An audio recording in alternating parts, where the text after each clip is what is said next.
सहयोगी सलोनी का।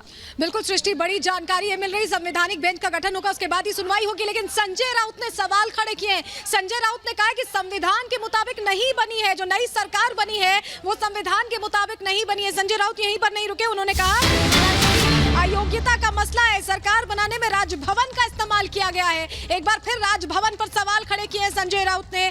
कहा कि महाराष्ट्र में जो हालात है उसको लेकर बड़ी आशा से सुप्रीम कोर्ट की तरफ देख रहे हैं, यानी उम्मीदें सुप्रीम कोर्ट पर टिकी हुई हैं। संजय राउत ने साफ तौर पर कह दिया कि ये विधायकों की अयोग्यता का मसला है और राजभवन का भी इस्तेमाल किया गया है।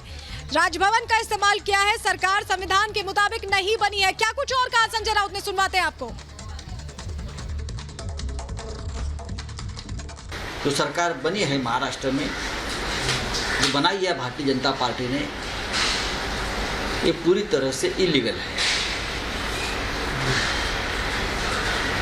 कानून का अगर और देश के संविधान का कोई हवाला देता है तो ये सरकार संविधान के मुताबिक नहीं बनी। ये सीधा सीधा डिसक्वालिफिकेशन का मुद्दा है विधायकों के।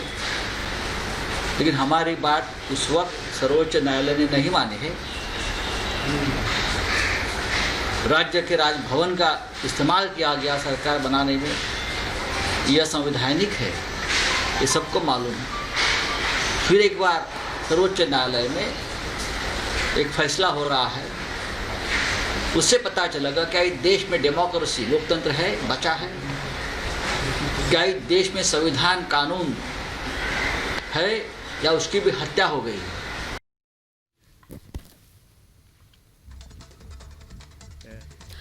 तो बिल्कुल अखिलेश राय इस वक्त हमारे साथ लगातार बने हुए हैं। अखिलेश, अभी बेंच के गठन की बात यहां लगातार हो रही है, लेकिन कितना समय लगेगा ये बड़ा सवाल है। लेकिन मौजूदा स्थिति को अगर समझें तो दोनों ही तरफ से अभी यथास्थिति बरकरार है, जिस हिसाब से कोर्ट ने अभी तक मैंडेट दिया है। बिल्कुल यथास्थिति बरकरार है और मोटे तौर पे आप ये समझिए कि अब इस मामले को जिस तरह से सुनवाई होगी, बेंच का गठन होगा और जितनी लंबी चलेगी, आप मानिए कि ये मुद्दा अब धीरे धीरे ठंडे बस्ते में चला जाएगा। जो सरकार एग्जिस्ट कर रही है, जो सरकार चल रही है, वो सरकार फिलहाल चलती रहेगी। लेकिन कोर्ट ने साफ तौर पे कहा कि किसी के खिलाफ अगर डिस्क्वालिफिकेशन की कार्रवाई नहीं होगी तो फिर जो मौजूदा हालात है, जो मौजूदा स्थिति है, जिस गुट के पास जितने लोग हैं, वो जिस तरह से जिस सरकार के साथ मिलकर चला रहे हैं, वो सरकार चलती रहेगी। कोर्ट इस पर संवैधानिक पहलुओं की जांच करेगा और ये देश की सबसे बड़ी अदालत है। संविधान की व्याख्या करना सुप्रीम कोर्ट का काम है, इसलिए सुप्रीम कोर्ट हर पॉइंट पर सोच विचार करने के बाद ही कोई फैसला लेगा। सुनवाई लंबी चलेगी, जैसा कि मैं बार बार कर रहा हूं। और जहां तक आपने देखा कि संजय राउत जो बात कर रहे हैं, संजय राउत के पास राजनीतिक लड़ाई वो हार चुके हैं, वो अब उनके पास बचा खुचा सिर्फ उम्मीद सुप्रीम कोर्ट से है। इसलिए वो बार बार ये कह रहे हैं कि उनको उम्मीद सुप्रीम कोर्ट से है। लेकिन उस उम्मीदों के बीच भी दलीलें काम आती हैं। संविधान के तहत जो चीज फ्रैक्शन हुआ है, 2/3 मेजॉरिटी से उनकी पार्टी टूटी है, ये सारी चीजें सुप्रीम कोर्ट भी देख रहा है।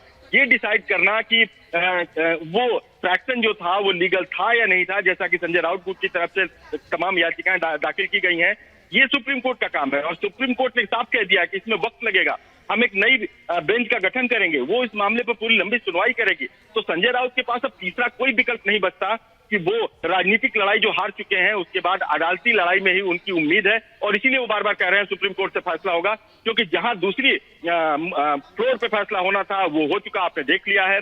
फ्लोर पे बुरी तरह हार गए, विधायकों को अपने पाले में लाने की कोशिश बहुत कर चुके, धमकी देकर के कोशिश कर चुके, उनको मनाने की कोशिश कर चुके, वो भी नहीं हुआ। तो अब सारी लड़ाई हारने के बाद आखिरी उम्मीद सुप्रीम कोर्ट से बची है, इसलिए मजबूर है संजय राउत ये कहने के लिए कि हम अदालत पर भरोसा करेंगे, क्योंकि आखिरी उम्मीद उनकी वही टिकी है। फिलहाल हम ये आज की जो चीफ जस्टिस की जो बातें कही हैं, उससे साफ ये दिखता है कि जल्दीबाजी में सुप्रीम कोर्ट नहीं है इस मामले पर सुनवाई करने के लिए।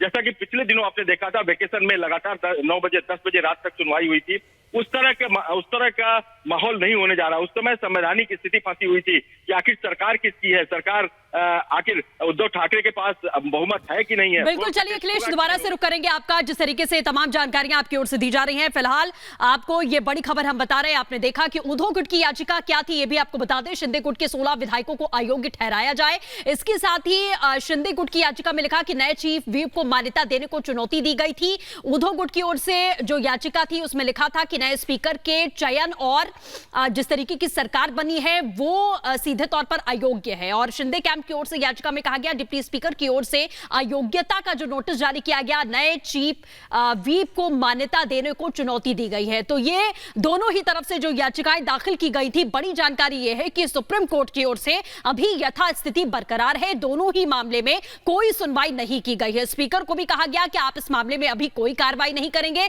जब तक सुप्रीम कोर्ट की ओर से सुनवाई नहीं हो जाती है। इसके साथ ही अयोग्यता का जो मामला है उस पर भी सुनवाई नहीं की जा रही है। हालांकि कपिल सिब्बल ने पूरी कोशिश की और यह कहा कि आज ही इस पूरे मामले में सुनवाई की जाए, लेकिन सुप्रीम कोर्ट की ओर से साफ कहा गया कि बेंच के गठन में समय लगेगा और उस समय का इंतजार करना होगा।